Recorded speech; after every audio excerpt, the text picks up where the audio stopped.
آپ نے دیکھا ہوگا آج کل ہم نے ایک رواج پکڑ لیا، اگر باپ مر جائے مولوی بلاؤ قرآن پڑھاؤ، ماں مر جائے مولوی بلاؤ قرآن پڑھاؤ، گھر پہ مصیبت آ جائے مولوی بلاؤ قرآن پڑھاؤ، کوئی پریشانی ہو مولوی بلاؤ کہاں قرآن پڑھاؤ، اور جب خوشی کا موقع ہو، شادی کا موقع ہو، جب بچے کے جنم دن کا موقع ہو، جب اپنے گھر کی کوئی اچھی کسی پارٹی کا موقع ہو، تب ڈھول بجاؤ۔ اچھا تمہیں غم میں خدا یاد آتا ہے اور خوشی کے اندر خدا کو بھول جاتے ہو؟ یہ کون سا معیار طے کیا مسلمانوں؟ غم میں تمہیں اللہ اور اس کے رسول یاد آتے ہیں، اور خوشی کے موقع پہ خوشی پہ کیا ہوتا ہے؟ مجھے ایک مفتی صاحب نے بتایا کہ فلاں آدمی نے کروڑوں روپیہ نکاح کے اوپر خرچ کیا اور نکاح خواہ کو 1 روپیہ بھی نہ دیا۔ دین کے معاملات میں اللہ اور اس کے رسول صلی اللہ علیہ وسلم، اول تو اب نکاح جو ہے ایک تماش بینی ہو گیا، جن کے پاس لڑکے ہیں وہ لڑکے بیچنا چاہتے ہیں، اور جن کے پاس زیادہ پڑھی لکھی بیٹیاں ہیں وہ اب بیٹیوں کے لیے ایسا رشتہ ڈھونڈتے ہیں کہ ان کے معیار کا ہو جائے۔ برادری واد نے کئی لوگوں کا بیڑا غرق کر دیا، اور محمد الرسول اللہ کہیے صلی اللہ آواز نہیں آئی، صلی اللہ محمد الرسول اللہ صلی اللہ علیہ وسلم نے 2 باتیں کائنات کے سامنے رکھی، فرمایا اللہ اور اس کے رسول کی اطاعت کرو، اور لوگوں نے کہا یا رسول اللہ کر لی، اور فرمایا اب جس نے میری اطاعت کر لی وہ برادریوں کے، ذات پات کے، اونچ نیچ کے، گورے کالے کے بندھن سے آزاد کر دیے گئے، وہ لوگ کوئی کسی کا غلام نہیں۔ انہوں نے کہا نہیں ہم تو میاں برادری کے باہر شادی نہیں کرتے۔ آپ کو پتہ ہے برادری ہوتی کیا ہے؟ پنجابی جی کہاوت مشہور ہے، ذات ملوک نہیں ہندی ریت ملوک ہندی۔ ذات نہیں ملوک ہندی، ریت ملوک ہندی ہے۔ ایک بادشاہ تھا، دربار میں بیٹھا ہوا تھا، ایک قیدی پیش کیا گیا، اس نے کوئی جرم کر دیا تھا تو سزا دینے لگا، تو وزیر نے کان میں کہا کہ جناب یہ جو قیدی ہے عام بندہ نہیں، بہت پڑھا لکھا ہے، پروفیسر ہے، دانشور ہے، اس کو پھانسی کی سزا نہ دو، اپنے پاس رکھ لو، قید خانے میں کام آیا کرے گا۔ ان کا رکھ لو۔ کچھ دن کے بعد ایک صاحب گھوڑے بیچنے آئے، وزیر نے کہا جناب اس قیدی کو بلا لو، دیکھ کے بتائے گا گھوڑے اصلی ہیں کہ نقلی ہیں۔ تو جب انہوں نے اس قیدی کو بلایا تو 2 گھوڑے لایا تھا گھوڑے والا، تو اس نے دونوں کو دیکھا اور پھر بادشاہ کو کہا، کہتا جناب ایک تو گھوڑا اصلی ہے، دوسرا دوگلا ہے، اس میں وہ صفت نہیں ہے جو اصلی گھوڑے میں ہوتی ہے۔ تو بادشاہ کے آگے کون جھوٹ بولتا؟ انہوں نے جب کاروباری بندے سے پوچھا، بیچنے والے سے، کہتا ہاں جی یہ جو دوگلا ہے نا اس کی ماں مر گئی تھی، اس کو ہم گدھی کا دودھ پلاتے رہے 4 سال۔ بادشاہ بڑا خوش ہوا کہ یار یہ تو کام کا نکلا قیدی۔ اس نے اپنے خانسامہ کو بلایا، کہنے لگا جو شاہی نان روز بنتا ہے نا، جس میں بے شمار پستے کاجو ساری سامان ڈالتے ہیں، جو بادشاہوں کی روٹی بنتی ہے وہ معمولی روٹی نہیں ہوتی، ان کا اس کو 1 نان روز کا لگا دو۔ قید سے نہیں نکالا، کہتا اس کو 1 نان لگا دو روز کا۔ تو قیدی چلا گیا واپس، 1 نان ڈیلی کا اس کو لگ گیا۔ تو کچھ دن بعد ایک صاحب ہیرے جواہرات بیچنے کے لیے بادشاہ کے پاس آئے۔ اب بادشاہ کو خیال آیا، کہتا یار اس قیدی کو لاؤ، ہیرے پت چیک کر لیں۔ اب ہیرے چیک کیے تو اس نے اپنی فراست کے ساتھ اصلی ہیرے ایک طرف کر دیے، نقلی ایک طرف۔ سونار کو پوچھا، کہتا ہاں جی گستاخی کی معافی، یہ بیچ میں ہم نے کچھ کانچ کے بنا کے ڈال دیے تھے کہ چلو فائدہ ہو جائے گا۔ بادشاہ بڑا خوش ہوا، اصلی ہیرے بھی خریدے، پھر خانسامہ کو بلایا، کہا یہ جو قیدی کو ہم نے 1 نان لگایا ہے نا، کہا جی حضور آج سے 2 کر دو۔ اب جب قیدی نے سنا نا کہ یہ میرے نان 2 کر دیے، شاہی نان، یہ ان کو بتا رہا ہوں قصہ، جن کو بڑا فخر ہے کہ ہم سید ہیں، پٹھان ہیں، ہم فلاں چودھری ہیں، ہم انصاری صاحب ہیں، قریشی صاحب ہیں، ان کو سنا رہا ہوں کہ ذات برادری ہوتی کیا ہے، یہ سنو آج پہلے۔ ذات کہتے کس کو ہیں، برادری بنتی کیسے ہے؟ یہ جو نام ہم نے رکھے یہ تو رسول اللہ نے فرمایا، قرآن نے کہا پہچان کے لیے، کہ بس پتہ لگ جائے کہ تم فلاں خاندان کے رہنے والے ہو۔ اصل برادری کیا ہوتی ہے؟ جب اس نے کہا نا 2 نان لگا دو ڈیلی کے، اور وہ قیدی باہر نکل رہا تھا تو اس نے آہستہ سے بڑبڑاتا ہوا جا رہا تھا افسوس میں، غصے میں، کہندا یار بادشاہ بھی اصلی نہیں ہے گا، نکلی ہے۔ چمچوں نے سن لیا، دربانوں نے۔ اب بڑے لوگ مرتے کب ہیں؟ کانوں کے کچے ہوتے ہیں، جو جس نے آگے پھونک مار دی بس ادھر ہی کو چل پڑے۔ اب فوراً چمچوں نے بادشاہ کو رپورٹ دی کہ جناب آپ تو اس کو شاہی نان لگاتے جا رہے ہیں، 1 کے 2 کر دیے، وہ اس کو تو ہضم ہی نہیں ہو رہے، وہ تو آج آپ کی ذات کے اوپر انگلی اٹھا دی۔ اس نے تو یہ کہہ دیا کہ بادشاہ ہی اصلی نہیں ہے۔ بڑا غصہ آیا بادشاہ، کہتا ابھی لاؤ نکال کے، فوراً نکال کے لائے۔ وزیر کو بھی خبر پتہ لگی کہ بھئی پنگا پڑ گیا، وزیر بھی موقع پہ پہنچ گیا۔ بادشاہ پورے جلال میں کہ آج اس کی گردن اتار دیں گے۔ تو مجھے کیا کہہ رہا تھا تو؟ کہتا جناب جان کی امان چاہیں تو میں نے تو بس اتنا ہی کہا، جب آپ نے دوسرا نان کا بھی حکم نامہ جاری کر دیا تو میں نے کہا یار یہ بادشاہ اصلی نہیں ہے۔ بادشاہ بھی حکم دینے لگا تو وزیر نے کان میں کہا جناب اینا قیمتی بندہ مار دینا، ایک باری بولڑی نو پوچھ لو، مطلب ماں کو بھی پوچھ لو جا کے۔ اب بادشاہ اسی چاہو جلال میں تلوار لیے ہوئے اپنی ماں کے سر پہ پہنچ گیا کہ اماں سچ بتا میں کس کی اولاد ہوں؟ تو ماں نے اس کو دبکا کے کہا رانی تھی نا، بادشاہ کی بیگم تھی نا، اس نے اس کے دبکے سے کہا بیٹھ جا یہاں میرے پیروں میں، میں تجھے بتاتی ہوں تو کس کی اولاد ہے؟ کہ میں اور میرا خامد جو اس ریاست کے بادشاہ، ہمارے اولاد ہی نہیں ہوئی، ہم پریشان تھے ریاست لٹ جائے گی۔ میرے خامد کے مرنے کے بعد 10 سال جب اولاد نہ ہوئی تو ہمارے خان سامہ کے گھر تو پیدا ہوا، تو ہماری اولاد نہیں ہے، ہمارے باورچی جو میاں بیوی ہیں ان کی اولاد ہے۔ ہم نے چھپ کے ان سے لے لیا، اعلان کر دیا کہ بادشاہ کے گھر پیدا ہوا ہے، تو بیٹا خان سامہ کی اولاد ہے۔ بادشاہ کو پتہ لگ گیا کہ میں کس کی اولاد ہوں، واپس پہنچا دربار میں، اس کو پکڑا، پھر دوبارہ جا کے اس دانشور کو، قیدی کو، کہا تو نے پہچانا کیسے یار؟ میرا کپڑے بادشاہوں کی طرح، میرا چلنا پھرنا بادشاہوں کی طرح، میرے آگے پیچھے فوج بادشاہوں کی طرح، کہ تو کیسے پہچان گیا کہ میں بادشاہ کی اولاد نہیں ہوں؟ کہنے لگا جناب جب پہلا تمہیں راز بتایا گھوڑوں کا، تم نے مجھے رہا نہیں کیا، تم نے مجھے وزارت نہیں دی، تم نے مجھے 1 نان لگا دیا۔ دوسرا بتایا تم نے 2 نان لگا دیے، تب میں سمجھا کہ یہ بھی کسی خان سامہ کی اولاد ہے، نان پہ نان لگایا جا رہا۔ اس میں بادشاہوں والی بات ہوتی تو یہ اپنی حیثیت کے مطابق دیتا۔ انسان جو کرتا ہے وہ اس کی ذات بنتی ہے۔ شادی میں ذات ڈھونڈتے ہو، ذات کس کی ہوتی ہے؟ جو سچ بولتے ہیں، انہیں سچ بولنے والوں کی تلاش ہے کہ سچائی ایک برادری ہے۔ جو ایمانداری سے کاروبار کرتے ہیں، انہیں ایماندار کاروباری کی تلاش ہے کہ میں نے اپنی بیٹی ایمانداروں کے گھر دینی ہے۔ اور جو ٹھگیاں مارتے ہیں، جو بدماشیاں کرتے ہیں، ان کی ذات گنڈا کرتی ہے، وہ گنڈوں کو تلاش کرتے ہیں کہ ہم نے اپنے جیسے گنڈوں کے گھر اپنی شادی کرنی۔ یہ ہوتی ہے اصلی ذات، کہ جو بندہ کرتا ہے وہی اس کے جسم میں، وہی بات جو ہم کام کرتے ہیں وہی ہماری ذات ہے، وہی ہماری برادری ہے۔ اگر ہم اچھے بننا چاہتے ہیں، ہم اچھا کام کر رہے ہیں تو ہم اچھوں کو تلاش کریں گے، ہم نیک کام کر رہے ہیں تو ہم نیکوں کو تلاش کریں گے، ہم دیانتدار ہیں تو دیانتداروں کو تلاش کریں گے۔ قرآن نے کہا ہے نا کہ چنگے بندے والی چنگیاں جنانیاں، مندے والی مندیاں، اچھے دوستوں کے لیے اللہ نے اچھے دے دیے اور بروں کے لیے پھر برے ہی ٹکرتے رہیں گے جیسی آپ کی نیت۔ محمد رسول اللہ نے فرمایا انما الاعمال بالنیات، کہ عمل کا دار و مدار تو نیت پر ٹکا۔ تو بات چل رہی تھی کہ اب ان کو تو برادریوں کی تلاش ہے۔ لوگوں کی بیٹیاں گھروں میں بیٹھی بیٹھی بڈھی ہو رہی ہیں، پھر بھاگے ہوئے آئیں گے کہ جناب بیٹی فلاں کے ساتھ نکل گئی، لڑکا فلاں کے ساتھ نکل گیا۔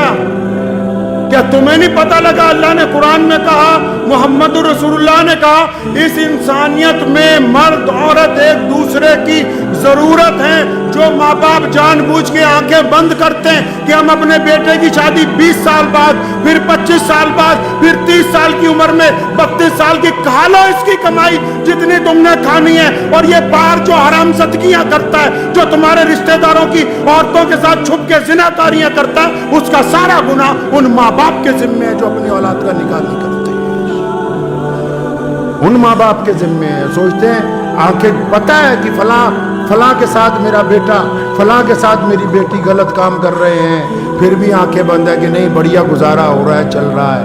اگر ماں باپ کا احترام قرآن میں لکھا ہے تو اللہ کے رسول صلی اللہ علیہ وسلم نے ماں باپ کو بھی پابند کیا کہ اپنی اولاد کی ضروریات کو پورا کرنا تمہارے ذمہ داری ہے. نکاح میں تیری کیریئر بنا رہے ہیں, کیریئر بناؤ جی, کیریئر بناتے رہو 40 سال تک. کریکٹر کا بیڑا غرق ہو گیا کیریئر کے چکر میں. جا کے ڈاکٹروں سے پوچھو, اچھے لوگ شادیوں کے بعد اولاد پیدا نہیں ہو رہی, کیوں نہیں ہو رہی جی؟ 30 سال کی عمر میں شادی کی, 32 سال کی عمر میں شادی کی, 35 سال کی عمر میں شادی کی, اور تم نے تو جانوروں کا دوگلا پن کیا نا. درختوں کی جڑیں کاٹ کے ملائیں کہ دوگلے درخت بنائیں گے, پیڑ پودوں کی جڑیں توڑ کے ملائیں کہ ہم رنگ برنگے پھول اور پیدا کریں گے. اللہ نے پھر تمہارا بھی انتظام کر دیا. تم نے قدرت کے ساتھ کھلواڑ کیا, انہوں نے بھی پھر تمہارے لیے ٹیسٹ ٹیوب بیبی بنا دیے کہ کسی کی اولاد, کسی کا پیٹ, کسی کی نسل کسی کے اور کے گھر کے اندر پیدا ہو.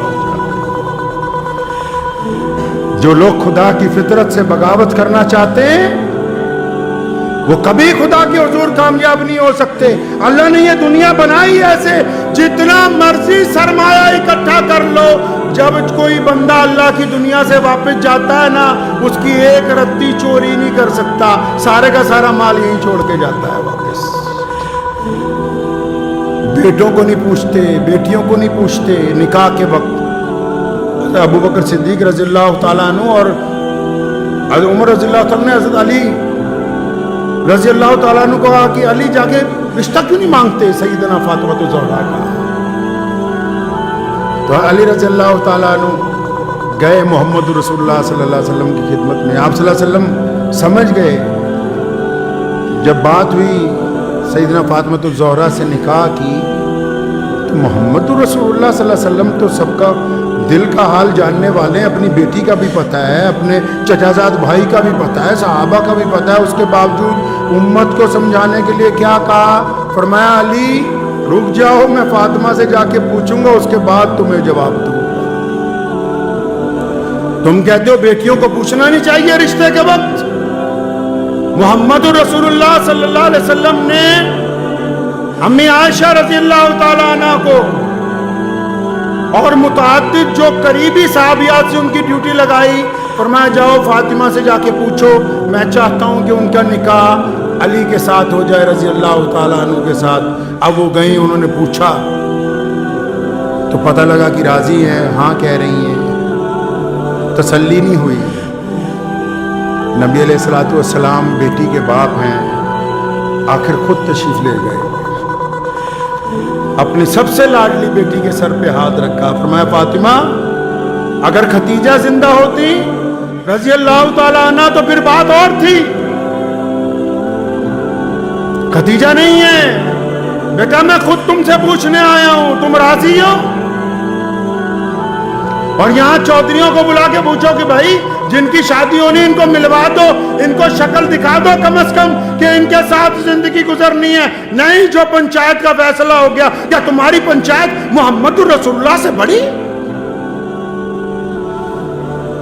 بڑے پنچایت والے ہو میاں.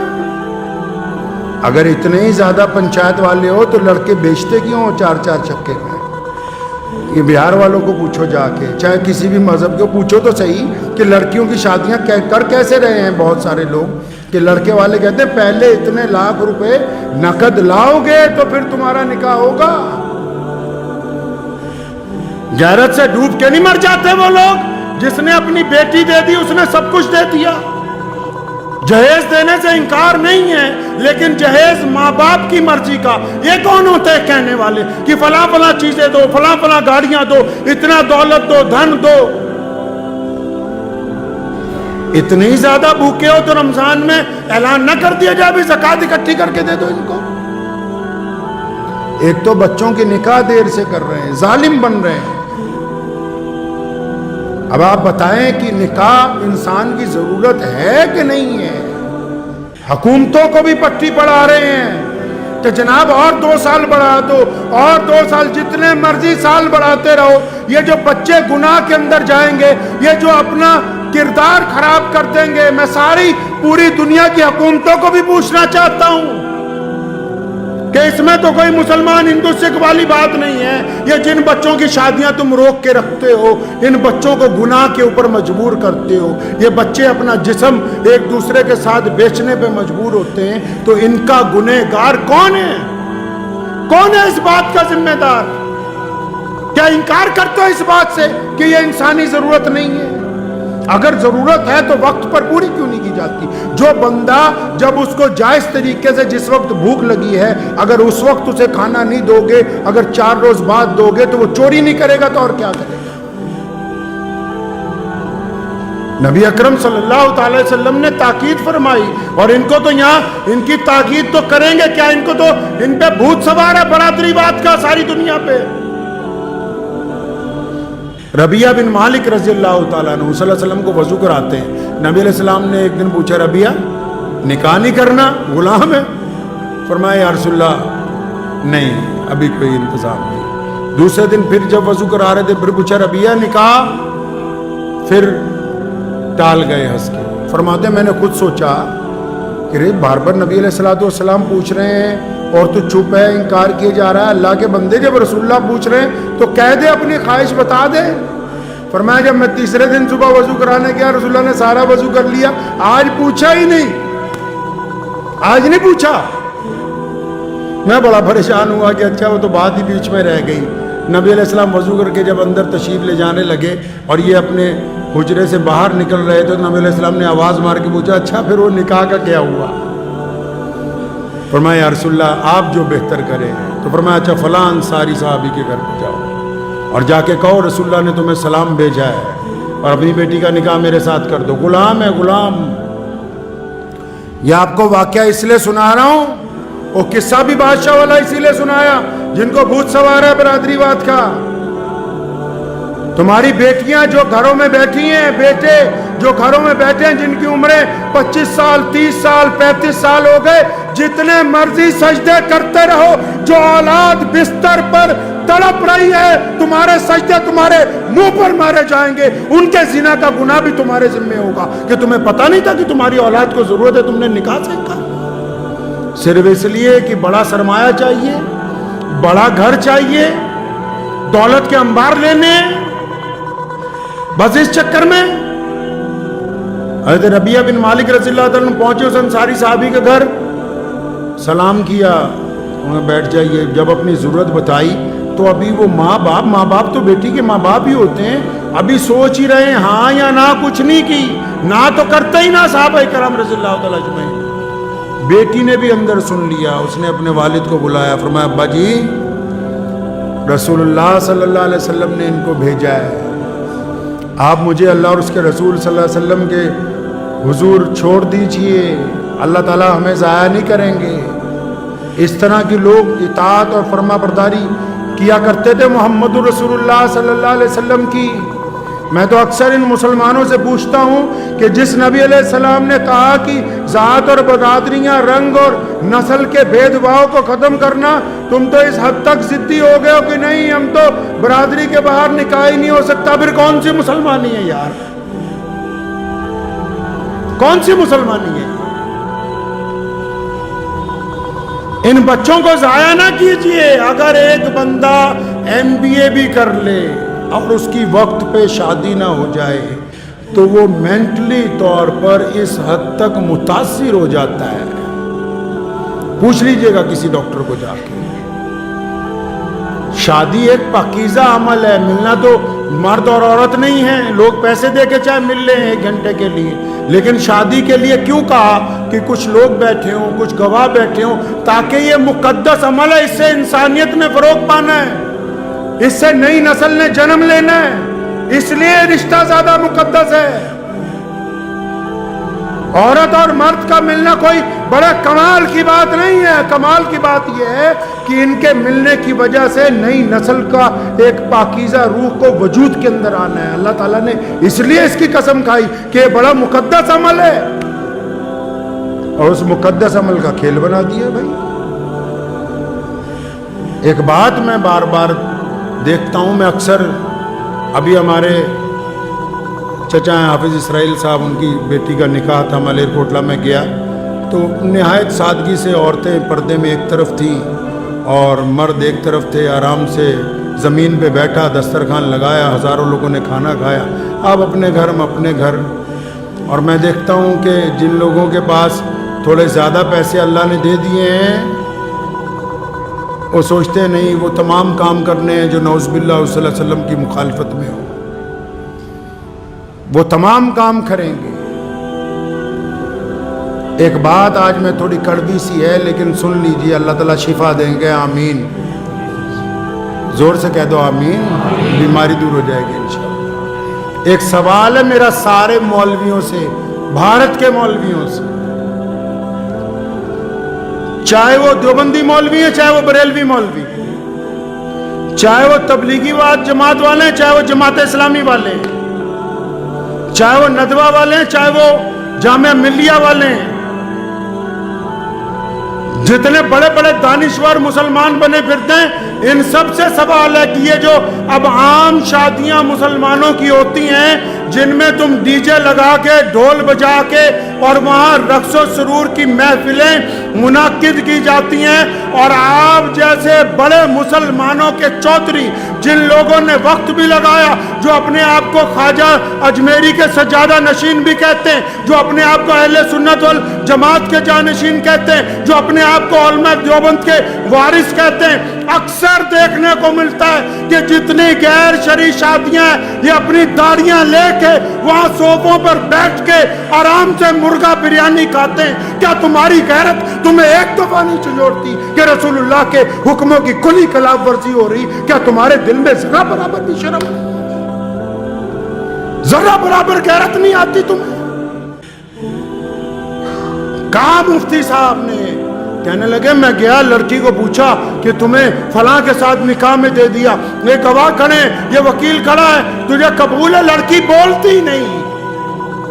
فرمایا 3 دفعہ پوچھا، لڑکی بولتی نہیں، تو سارے مفتی مل کے کیا کہتے ہیں کہ اگر بولتی نہیں ہے تو اس کا مطلب رضامند ہے، دستخط کراؤ، نکاح ہو گیا، کیا ہے جی؟ رضامند ہے۔ شریعت نے کہا کہ اگر وہ شرم کی وجہ سے نہیں بولتی تو رضامند ہے، اور اگر رضامند نہ ہوتی تو بغاوت کرتی۔ تو میں ان سے پوچھتا ہوں، تمام لوگوں سے، سارے دینداروں سے، کہ تم جن مجلسوں میں اب جا کے بیٹھتے ہو جہاں گانے چل رہے ہیں، سامنے ڈی جے لگا ہوا ہے، ڈھول بجا کے بارات آ رہی ہے، تمہارے چہرے پہ ناگواری بھی نہیں ہے، تو اس کا مطلب تم رضامند ہو ان کے ساتھ۔ اور اگر تم ان کے ساتھ رضامند ہو تو اللہ اور اس کے رسول کی رضامندی تمہارے ساتھ نہیں آ سکتی۔ اگر غیرت مند ہو تو اگر روک نہیں سکتے، فرمایا ایمان کے 3 درجے، تو اپنے دل میں برا مانو، تمہارے چہرے پہ تو ذرہ برابر بھی شرمندگی کا احساس نہیں کہ ڈھول بجا کے بارات آ رہی ہے، تم اس مجلس کو چھوڑنے کے لیے تیار نہیں۔ ان چودھریوں کی وجہ سے یہ چندہ نہیں دیں گے، کیا ان کے بل پر مسجدیں اور مدرسے چل رہے ہیں؟ جو گنڈا کرتی اسلام کے نام پر شادیوں میں کرتے ہو، تم ان سے ڈرتے ہو؟ رزق کا وعدہ اللہ نے کیا ہے، انہوں نے نہیں کر رکھا۔ 3 درجے ایمان کے، فرمایا اگر کوئی چیز بری لگے تو دل میں برا مانو، اگر طاقت ہے تو زبان سے کہو، اگر ہاتھ سے روک سکتے ہو تو وہ اول ترین درجہ ہے۔ تو یہ جتنے آپ میں یہ جو بات آج ممبر پہ بیٹھ کے کہہ رہا ہوں، روزانہ پورے ملک میں شادیاں ہو رہی، اور جتنے سرمایہ داروں کی شادیاں جا کے دیکھ لو، یہ جتنے کٹھ ملا ہیں یہ ان کے نکاح بھی پڑھا رہے ہیں، ان کی بریانیاں بھی کھا رہے ہیں، ان کے قورمے بھی کھا رہے ہیں۔ اگر تم قوم کی نگہبانی نہیں کرو گے تو یاد رکھو تمہاری حیثیت گڈریے کی ہے۔ اگر ایک بھی کوئی ریوڑ میں سے کوئی چیز ضائع ہو گئی تو گڈریے کو مالک پوچھتا ہے، اللہ تعالیٰ نے ان کو چھوڑ دینا ہے، تمہارا گریبان پکڑ لینا ہے۔ کوئی ضرورت نہیں ایسا نکاح پڑھانے کی جہاں ڈھول بجتے ہو، کوئی ضرورت نہیں ایسے شادی کے اندر جانے کی جنہوں نے ڈی جے لگا کے رکھے ہوں، جو ناچ کے ڈھول بجا کے آ رہے ہوں، ان کے ساتھ شہر کا قاضی چل رہا ہو، شرم کے ڈوب مرنے کا مقام ہے ان لوگوں کے لیے۔ اتنی بھی غیرت زندہ نہیں رہی، اتنی بھی شرم و حیا زندہ نہیں رہی۔ کس بات کی دولت ہے یہ یاد رکھو، دین محمد الرسول اللہ کا ہے. کس کا دین ہے جی؟ محمد الرسول اللہ کا دین ہے.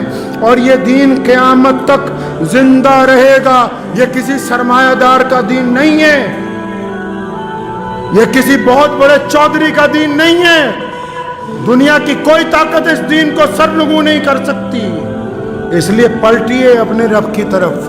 اور آپ بھی سنیے جتنے عام مسلمان ہیں, اگر کسی شادی میں ناچ گانا ہو رہا ہے مسلمان کی, اور شراب پی کے کوئی آ رہا ہے, ڈھول بجا کے بارات آ رہی ہے, آپ اگر اس میں شامل ہیں تو آپ گنہگار ہیں.